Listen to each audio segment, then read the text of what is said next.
Chopin's Etude Opus 10 No. 9 is difficult for small hands, but it's a wonderful first etude to work on to really learn how to do larger expanses in your left hand, because that beautiful right hand melody is actually not very hard, which is really nice with Chopin. He doesn't always do that. He likes to do hard things in the left hand and hard things in the right hand at the same time, but here you really have the chance to just focus in on one difficult thing. So when you're playing that left hand melody, the most important thing is you want to make sure that you rotate through all of those reaches instead of reaching or stretching for them. A flat hand is not going to get you where you need to go. You're actually going to need to allow the hand to close partly, and I like to use what I call the one-eared llama. The one-eared llama is a hand position that might seem sort of strange, but can actually be really, really useful and helpful.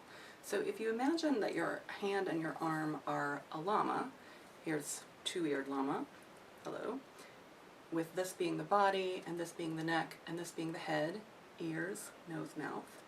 The distance between the ear and the nose is actually really far, and if you let your hand close, it can help you find the shape that you need. So just to really show you the difference between what's possible with a flat hand stretching and what's possible with a one-eared llama, this is about as far as I can stretch my fourth finger and fifth finger apart. And it doesn't feel great, and it's not that far. So if I take this distance, and then I turn my other hand into a one-eared llama, look at how much farther I can reach between 5 and 4. And of course it's true in both hands. So the one-eared llama reminds us that we are three-dimensional creatures, and that we're going to sometimes need strange hand positions that are not just your typical 1, 2, 3, 4, 5 position, but that you can find the comfortable position that will let you get to where you need to go. So the llama can help you rotate rather than stretching. You're going to want to experiment with fingerings for those middle notes in the left hand, and it might be tempting to use 5, but I really advise against it unless you absolutely have to, because it breaks the flow, and it's much more successful if you can find your way to a rotating full gesture that opens and closes instead of something that breaks the flow by doing 5 to 5. I'll show you a couple of places where some fingerings I've found to be helpful are, and I also want to show you a couple of places where the right hand can help the left hand by taking a couple of notes off its plate. The llama is useful from the very beginning of this etude. If you look even at the first couple of notes, going from the F to the C, if I try to stretch it flat, first of all, that feels terrible, and then I'm completely stuck and I can't get up to here where I need to be.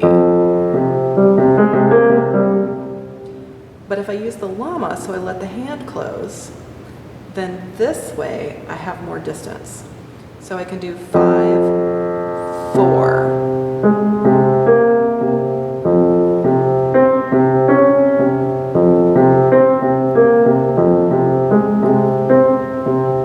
Now the main thing is, while I'm playing this, the F and the C, my thumb is closed. I'm not trying to reach for this A flat or even the C that's going to happen in my future. I'm just in the moment of playing right here, and then I open out, and then I let it close. Similarly, when I'm playing this part, I'm not stretching out for that pinky that I know I'm going to have to play in a minute. Just so the llama lets the hand really open and close the way it needs to.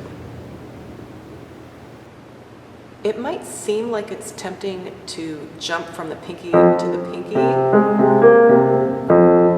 but it mostly doesn't work because of this moment. Instead, it's better to rotate and use llama so that you have the flow. There are a couple of places where I'll show you some other suggestions, but as a general rule for the piece, I think it's good not to do 5-5. But you are going to want to decide, do you want to use 4 or 3 or 2 for those middle notes. And I find that 3 works really nicely for the middle note if most of the upper reach is less than an octave.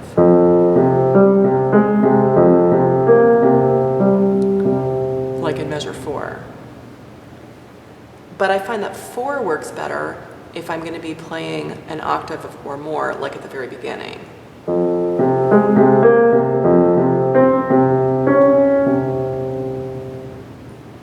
There are some places where you can take some notes from the left hand and the right hand, like measures 8, 16, and 52.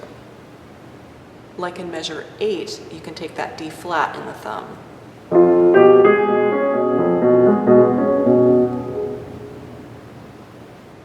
And the right hand can take the C's in measure 16.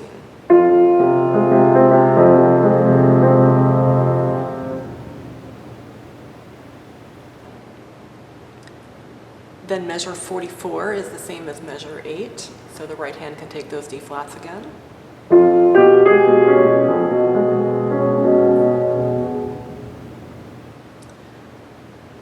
Then in measure 52, I like to take the F's in the right hand.